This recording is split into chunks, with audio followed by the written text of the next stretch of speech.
Putin Yevropaga gaz rublda sotilishini e'lon qildi. Rossiya prezidenti Vladimir Putin do'st bo'lmagan mamlakatlarga gaz yetkazib berish uchun to'lovlar rublda amalga oshishini e'lon qildi. Bu haqda RIA Novosti xabar berdi. Uning so'zlariga ko'ra, tovarlarni Yevropa Ittifoqi va AQShga jo'natib, to'lovni dollar va yevroda olishning ma'nosi yo'q.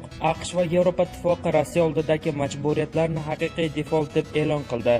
Endi dunyodagi hamma dollar va yevrodagi majburiyatlar bajarilmasligi mumkinligini biladi. Tovarimizni Yevropa Ittifoqiga ham AQShga ham yetkazib berish va to'lovni dollar, yevro va boshqa bir qator valyutalarda olish biz uchun mantiqqa to'g'ri kelmasligi aniq. Men do'stona bo'lmagan mamlakatlarga yetkazib berilayotgan tabiiy gazimiz uchun to'lovni Rossiya rubliga o'tkazishga qaror qildim, degan Rossiya prezidenti.